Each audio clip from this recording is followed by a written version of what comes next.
quick opener, a little bit of background, because we didn't get a whole lot of background from everybody before or in your talks.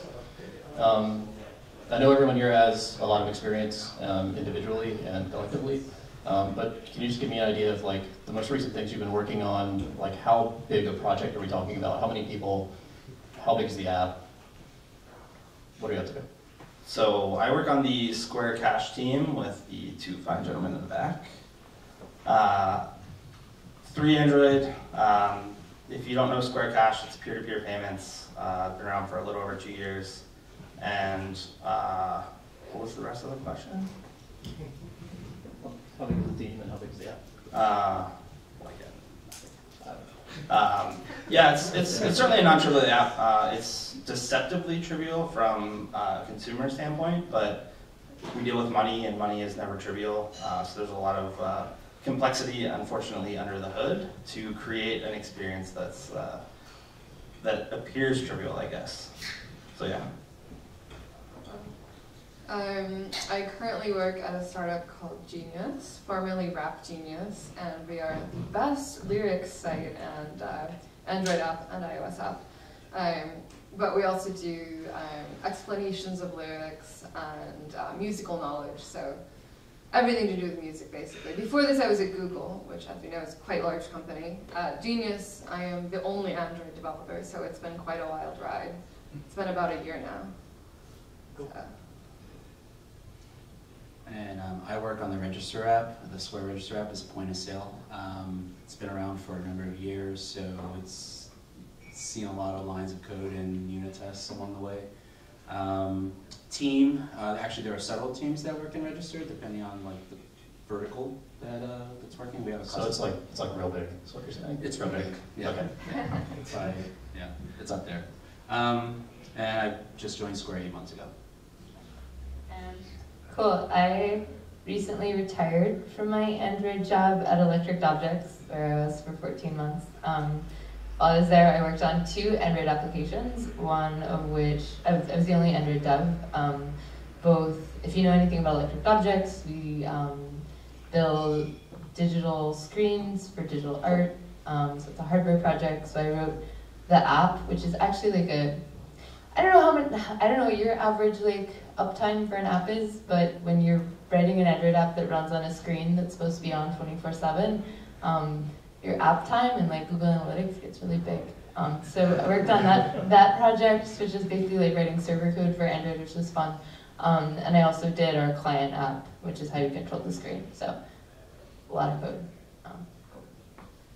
Cool. So I guess with that context, you know, all of the talks tonight were about sort of either upgrading, building new things, adopting new things, or cleaning up something that was broken. So I want to start with talking about cleaning things up, I guess. I read a lot of startup books. I used to be like a startup kind of developer. I did startup web stuff. And all the startup books would tell you, just build something and burn it down and start over because you're going to get it wrong. And just repeat that cycle forever. Always build it, burn it down, start over. So why maintain things? Why build something in a way that's maintainable, or try to clean up if you're going to get it wrong and you're going to burn it down and start over anyway?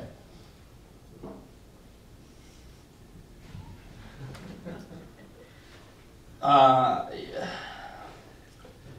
think there's a couple reasons. I think a big one is, and I think John can touch on this a little, is if you work on anything larger than a team size of 1 or 2, that's not going to be like a healthy path in the long term, because you're going to create this, you're going to lose this consistency that allows engineers to jump into different parts of the code base and actually effectively work on the app if you're constantly having to learn new libraries, learn new conventions, ensure that there's consistency, figure out what to look for in PRs. There's no end to the number of things that you have when you're building something over a long period of time and gradually evolving the norm, or dedicating people specifically to making big jumps.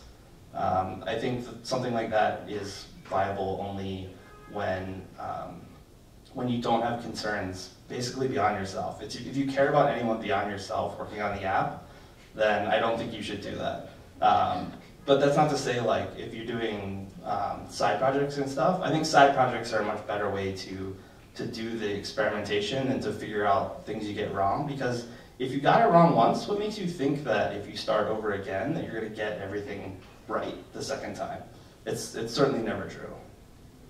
Yeah, I agree with that, and to extend that point, I think you also have to take in consideration your user base. I think if Register was redone from scratch every time, we'd have to deal with missing payments, we'd have to deal with the user experience of seeing an icon change or various things that you'll have to worry about if you did that. I think also it's not just the code that you change, the dependencies are going to change on you, so even if you write it perfectly, what are you going to do when a dependency changes and the API changes and things break? I mean, change is inevitable. That's just part of software development. I do agree that the side project is the opportunity to experiment. I think the reason for that is, it ties into the point I'm trying to make, is that you have fewer users. And so if you're the only person that has to really bear the brunt of it, or your friends are and they're okay with, everyone has buy-in, then sure. But when you have thousands of customers or more, that's just not viable. So what about the developers up here who are teams of one? Actually, I like this question. So my first major Android job was at the New York Times, and we had the Android app there had started in the very infancy of Android. Didn't use a lot of conventions that even when I started were quite established. We kept saying, how can we rip out the backbone of this app? Shouldn't we just burn it all down and start again? Eventually, right after I left actually, they did that. They started over, they had a greenfield rebuild, and it's beautiful now, and I'm very jealous of them that I never got to work on that code base. But I now work at a startup where we value velocity over everything, and if anything, you would think this is an environment where we'd say, fuck it, burn it down when it doesn't work and start again. We don't process financial payments, we don't have that vulnerability. We could have a higher error rate, but I started by myself, and I knew I barely have the velocity to build this app from scratch. I certainly don't have it to tear it down and build it again every 2 years. So I think if you can see the way forward, you should plan for it. You should be flexible, but I don't think planning to tear your app down every couple of years is a good way to go. I think it should be done only when there's no other way forward. Yeah, I think Lisa touched on a really good point about how expensive it is to redo something from scratch. When I started Electric Objects, kind of the hardest thing was starting. You have to make so many decisions when you start a new app.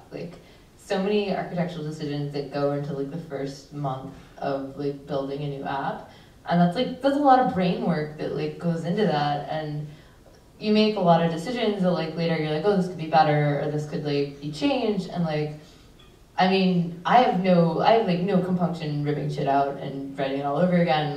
I do that all the time, and something's not working the way I wanted to. It's fine, whatever, I'll fix the tests if they don't work.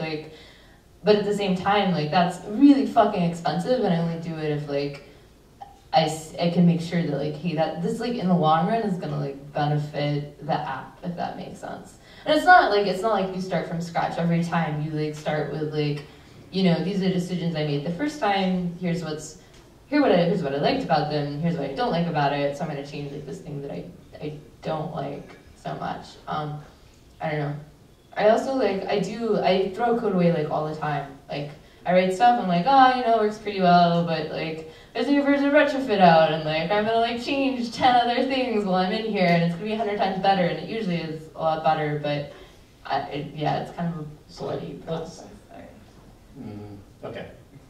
I think that's a good point to actually finish on, is that while you don't want to be burning everything down and rebuilding from scratch every time, you also don't want to be needlessly clinging to old code and be too afraid to try something new. So yeah, like most questions in Android, it depends. Okay, that's fair. And Lisa, now you sort of rolled us into the next thing, actually. Your talk was about an upgrade, right? It was about adopting Retrofit 2 when you already had Retrofit 1, and it seemed like Retrofit 1 was working. So I'm curious, if you're in a situation where you have a library and it's working, why adopt the new one? You called out specifically that like your own code had to change to do that. Why do that? Are there reasons you wouldn't do it? Oh God, that's such a good question. So I think retrofit 2, there was there was a very definitive reason that we were moving to retrofit 2, and I'm kind of like this super sneaky dev will see that there's something coming 2 months down the line, and I want to be able to do that when that 2 months down the line thing comes down. So it was this. I used it as an excuse to update to retrofit 2. The thing that's coming down is we were changing our pagination structure on the server so that it used the new URL. So the way that you do pagination, sometimes you really a limit and offset, and you're I'm gonna offset by an X number and use pages by number size. A kind of a nicer way to do it is the server can pass down in a header, this is the link for the next set of results. And so instead of your app keeping track of where you are in the page set, you just use that link to get the next set. Retrofit 2 incorporated, so I'm kind of cheating, I'm sorry. Retrofit 2 had this great new feature that I really wanted, and I knew that our server guy was planning on implementing paginated links soon being 2 months out from when I was gonna had time to do this update to retrofit 2. So I was oh, it'll be great, we'll be able to do pagination, and never mind the fact it's gonna take me 3 weeks, we have way more important stuff to be doing. Yeah, so I guess new features is part of it. I think there was also some bugs in retrofit 1 that I don't remember what they were. So it was nebulous, unnamed bugs that were fixed in the 2.0 version. So everyone should update to the retrofit 2.0 as soon as it's released. Nebulous, buggy reasons. Tomorrow. Yeah, tomorrow. Update tomorrow. So yeah, and I think that being said, I also we didn't jump to retrofit 2.0 beta 1, if that makes sense. I think there's some people that really like being on the cutting and bleeding edge of things, and that's great. I let them bleed for a while, and the band-aids get put out there, and then I'm oh, look at all these great new things you've got. I'm gonna try that out now. So it's definitely a balance between wanting to be up to date as so far as you get all the benefits of okay, HTTP3 had some SSL bug, certificate pinning bug that came out, and so the fact that I was on retrofit 2, I could update to the newest version, and you can just stay up to date and get all the new patches in. Sorry, I'm talking a lot, but yeah. Well, so I guess I'm interested from the rest of the panel too.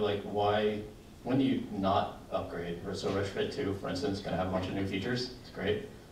You can stay up to date with OKHTTP and get ahead of its certificate pinning bugs. When do you not update? It seems like staying up to date and getting new features is great. I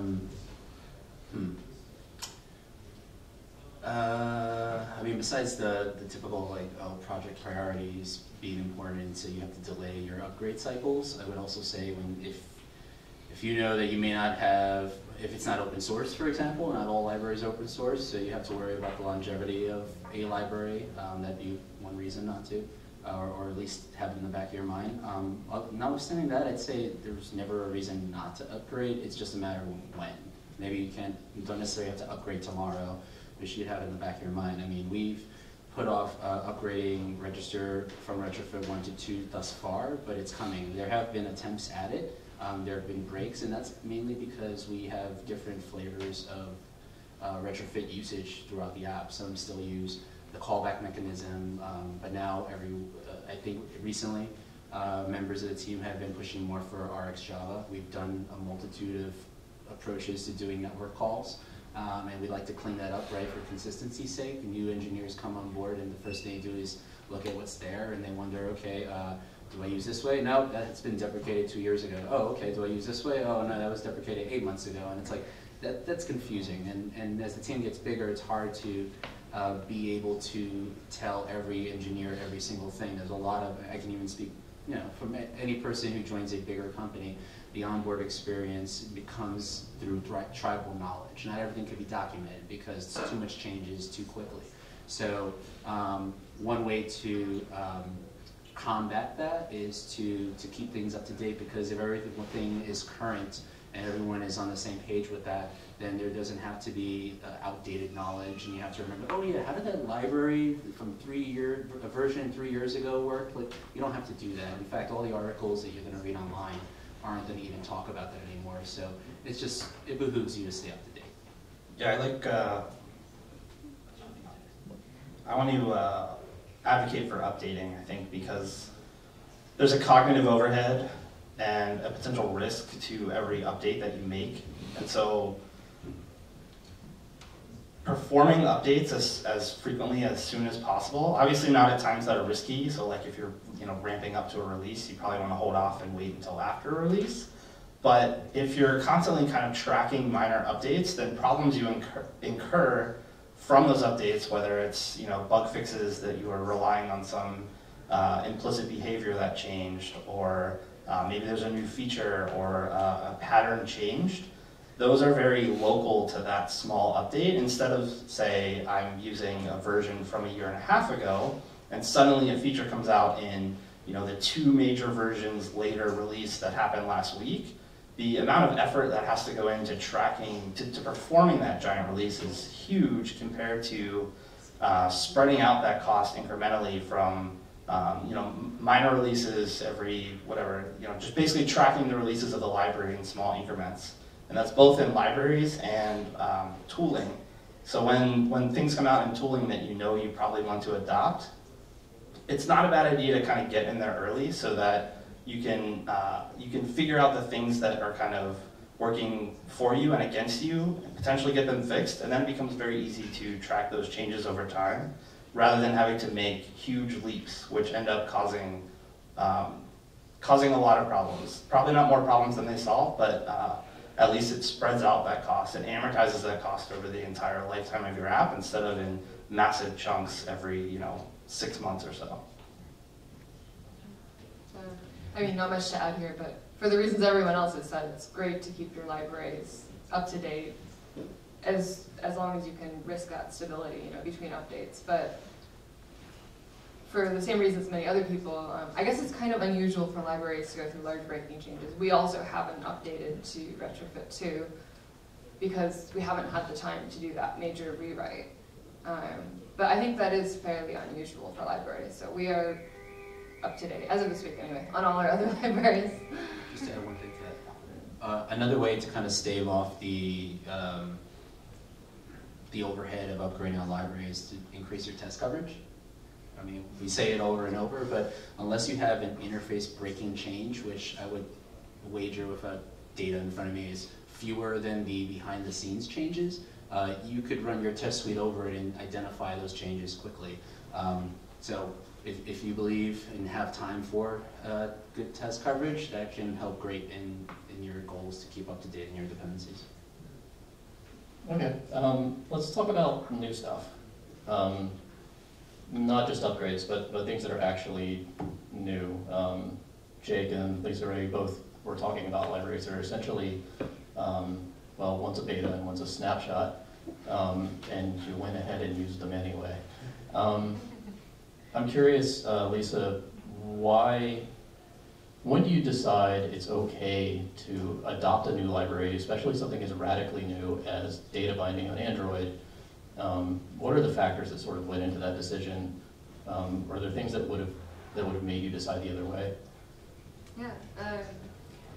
So for me, it's a bit less risky because as a team of one, I don't have to worry so much about does this break someone else's build. I started using it on an experimental basis. I thought, well, let me change over one of my layouts and see how it works. Knowing that this code is generated at compile time, I thought, well, if nothing seems to break badly, what's the harm? And once I started using it, I saw hundreds, later thousands of lines of boilerplate UI code go into my XML from my Java.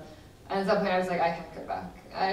I'm committed to tracking down the engineer at Google who wrote this and making them fix it.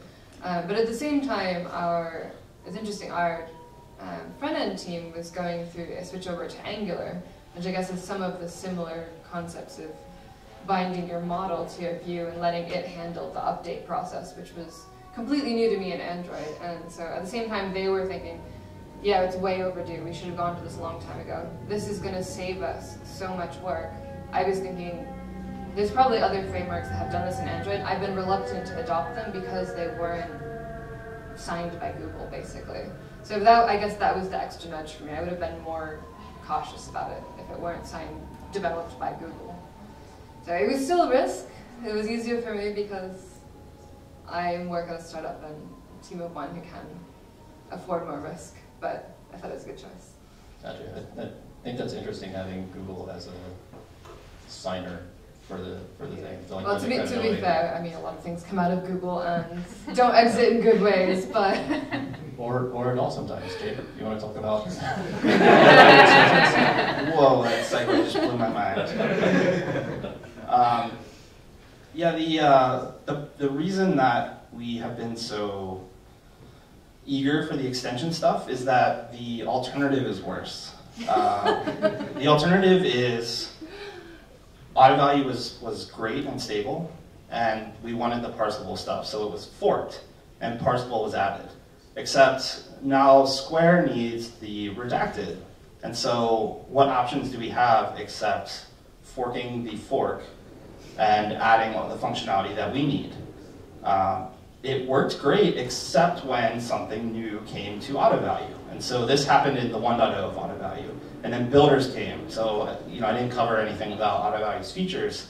Builders came in 1.1. And so now we had the longevity of trying to get those pushed into the first fork, to get that released as a stable version, to refork that, to essentially update our second layer fork, and then finally get it into our app. And so the extensions is something that's a long time coming and was spearheaded by just not a random person, but just someone in the community that really had the willpower to kind of push it in.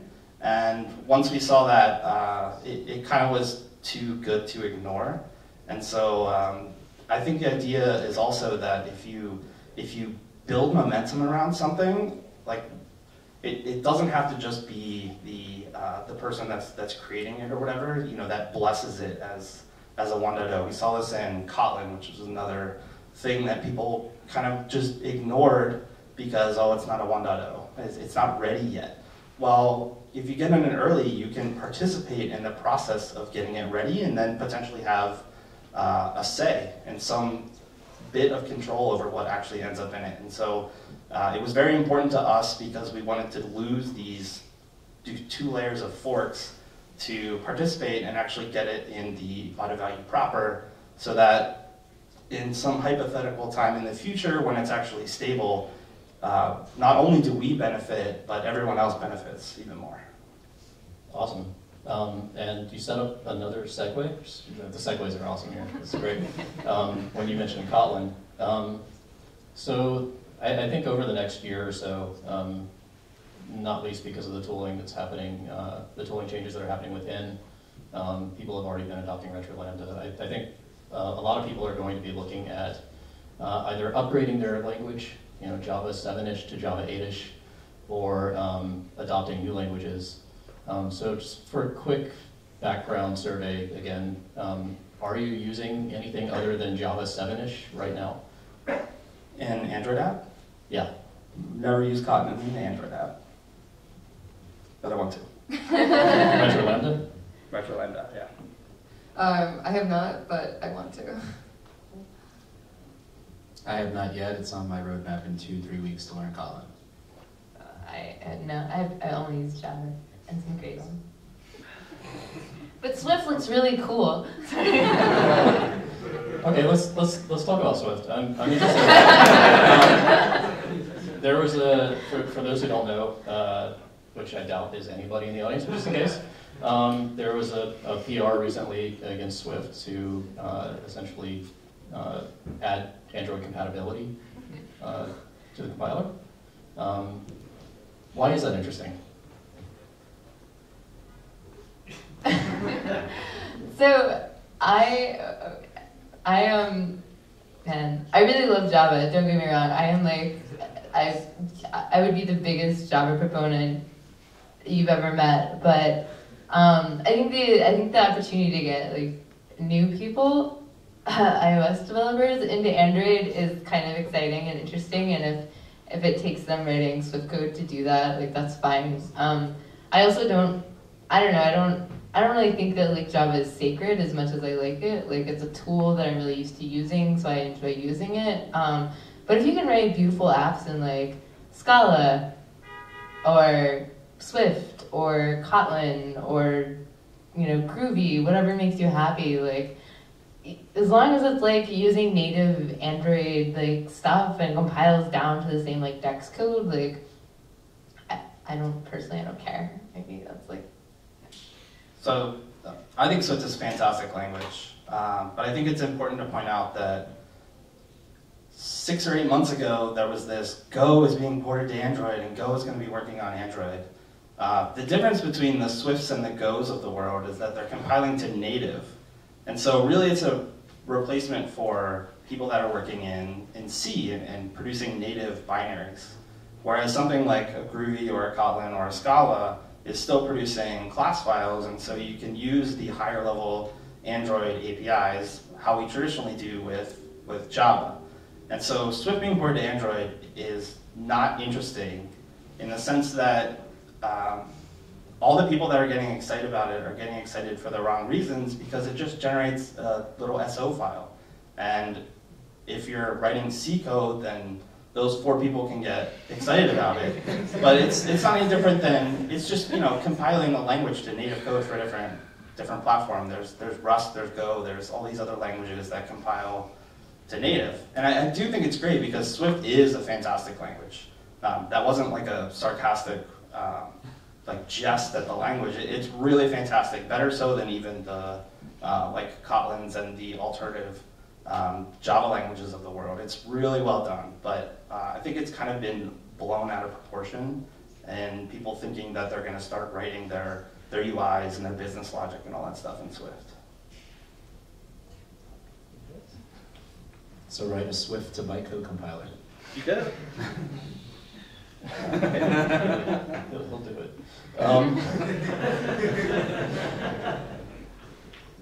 So the Kotlins of the world have come up a couple times, and now we've talked about Swift, the fact that it compiles to native and not necessarily Dex.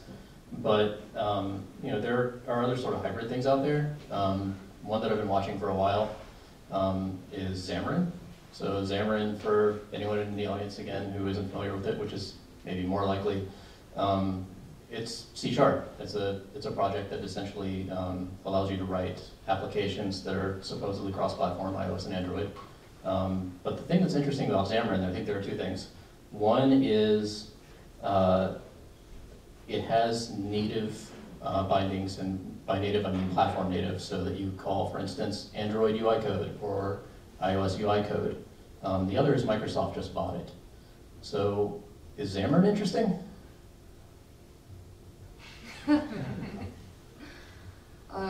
I think it's interesting, and I think it's great that it's generating native components instead of just making something that looks vaguely like some app that might run on a platform, written in native code that runs on Android. However, I think the point is it may be creating native Android components, but you're never going to get the level of control that a really good native Android developer or really good native iOS developer can get over a UI. You're never going to get that feel that it is not only at home on the platform, but customized and special to that company. So I feel that Dameron could be and platforms like that are very useful for like a lower touch application where you need to get it out there fast. But I can't personally get excited about it as like an end-all be-all solution for really, really high quality native development. I'm kind of the opinion, like with all these languages, that like Java on my day-to-day is not my biggest challenge developing apps. Like the language that I'm using 9 times out of 10 is not the problem. with anything that I'm attempting to accomplish with whatever it is that I'm trying to get done on Android at that particular day. So if Xamarin is like how people are used to like solving certain problems, or like that's like the language that you're used to writing in, like sure, that's great, more power to you. Like probably won't be me because I don't really know too much about C#.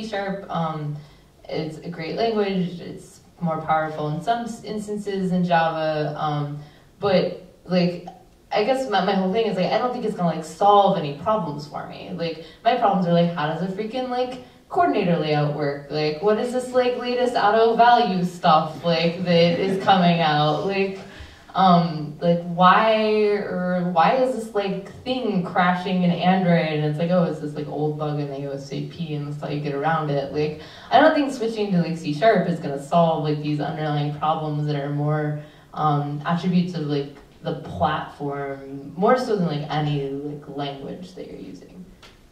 I think another problem, I agree with both your points. Another problem is that it always is tracking, and it's also it'll always be slightly behind. So you won't be able to use, right, they like Xamarin and now Microsoft have to create those bindings for the platform components, and also for open source libraries, right? Like we publish a few libraries, and there are people that basically just figure out when they're released and then have to go and update the Xamarin bindings for them so that they can use them from C#. And it's the same for the platform. So we have our end developer preview, and in 3 or 4 months we'll get end proper, and that's when their work starts. And so they basically just have to race as fast as possible to satisfy their customers.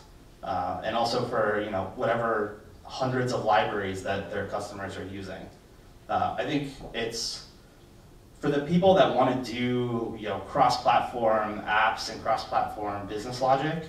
It's a hell of a lot better than those Cordova apps and those PhoneGap apps.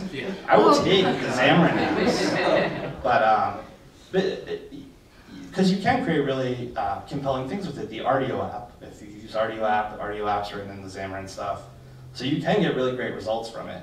I just think it takes a certain kind of company to go to that, whether it's limited resources or you just need to move quickly on multiple platforms, because presumably you also get Windows Phone support, because that's a thing that some people do. But and that can be an advantage if you're a small shop. I advocated for Cordova at my last job because I was the only developer, and that's what you had to do. And so I think there's just a huge amount of caveats, and it fits a very small kind of niche of people developing apps. I don't know much about Xamarin, but I'm just going to guess it's a business strategy decision. Microsoft has a lot of C# developers. They are getting into the Android game later than most. It makes sense to leverage what they have already rather than trying to find Android developers that want to work for Microsoft. I don't know. Like maybe they're out there, but I interned at Microsoft when C# came out, so I'm familiar with the language and all. I don't feel really excited about doing it on Android.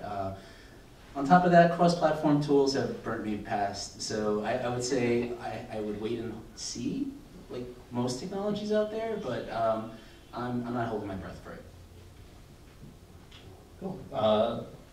So just to close this out, I think, because I think we're sort of winding down on time, we sort of have a kind of roll-up notes format at Square that always ends with this question: what are we not talking about? So I'm interested, what did we not talk about tonight that we should be talking about?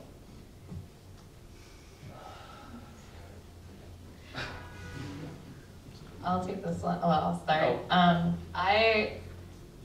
We've talked a lot about libraries, so sticking with the theme, something that I don't think people talk about enough is when not to use libraries. So I'm kind of staunchly anti-library. I use a lot of libraries, but I'm pretty like I hate learning code that I didn't write, if that makes sense. Like when I learn a library, I have to like figure out what mental model that other developer or library designer wanted this library, like how they're thinking about things and how they have constructed this little world to solve a problem. So I have to, like, before I can like even do anything to solve his own problem. I'm trying to solve a problem, so I'm like looking for this library. Before I can actually like solve my problem, I have to figure out what this other person or team of people was thinking. And to me, that's like a lot of work.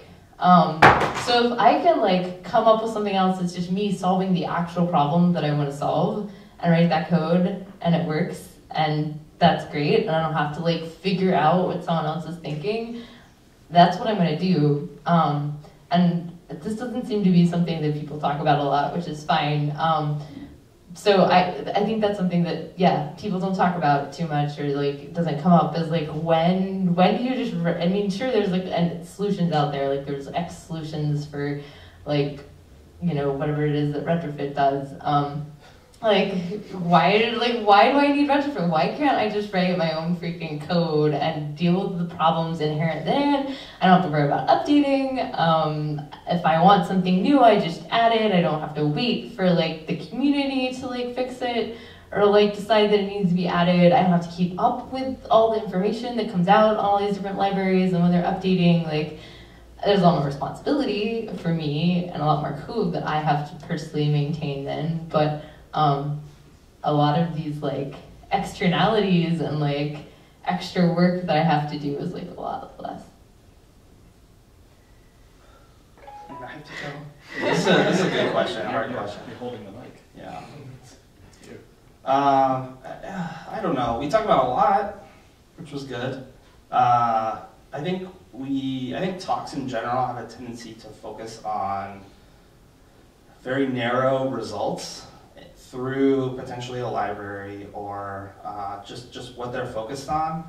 There's not a whole lot, like I still feel, so I was an iPhone user for a long time until I jumped ship to Android, and I still carry around an iPod and keep it up to date and play with the iOS versions of apps. And while they feel a little weird, I think there's a lot missing from Android's UI in general. We have a lot of problems to solve the kind of back end of a mobile app, the stuff beneath the hood, the talking to APIs and databases, and data binding kind of pushes us closer towards talking about how to solve the UI part, how to like craft and create these engaging visual experiences, because when it comes down to it, the stuff that we're talking about is certainly interesting to us, and I love talking about it all day. But you know, your grandmother using your app does not care whether you're using Retrofit 1 or Retrofit 2 or data binding or any of that stuff. She also might not care about, you know, super engaging UI experiences, but across your entire user base, you're gonna find, because that's what it's ideally about, right? Unless you're writing apps just to write apps, we want to grow our user base and engage the user base more, and the UI is the sole mechanism through which you do that. And so how to create very rich, engaging, navigable, intuitive UIs is something that's very complex. There's limited tooling on. There's certainly limited knowledge. In most companies, there's dysfunctional relationships between Android developers and designers because they traditionally favor platforms where it can be pixel perfect and they just give you that one mock and you have to figure out how it scales and how it works in landscape. So I would like to see a lot more around that aspect of designing apps, because I think we have an app that's engaging and delightful, and it's the hardest part of the app. The libraries are not the hardest part at all. That's the easy part. I think if I read it correctly in one of the Slack channels, that Anne is going to introduce the ability to dynamically resize either layouts or activities in Android, which is something that iOS has had for a while. So I think that's interesting. I wonder if, like, what are the drawbacks? I mean, every time Apple and Google eventually catch up with each other in some way, you always wonder, like, all right, is it going to be the total full experience, or just that's what they advertise, and then you play around with it and things break. So it's interesting to see how N will come in and break things. Basically, there's also promise of incremental compilation, Jack and Jill compiler, yay, like revolutionary new things to Android, which to some extent we've been wanting for a while, but then when it comes, you also wonder, okay, like how much shit breaks and how much do we have to fix, and how are we going to migrate carefully, because you can't necessarily do it all at once. So yeah, that's, I guess, one thing we didn't really talk about. Another thing is Square's hiring, so we haven't talked about it yet. You're copying me. I was going to say what we're not talking about is the end preview, but I got scooped, so thanks for coming and listening to us, guys. Yeah, thanks to all our speakers, and thanks for everyone for joining us for our first event. It's really great to see everybody here. Hopefully we'll do it again soon.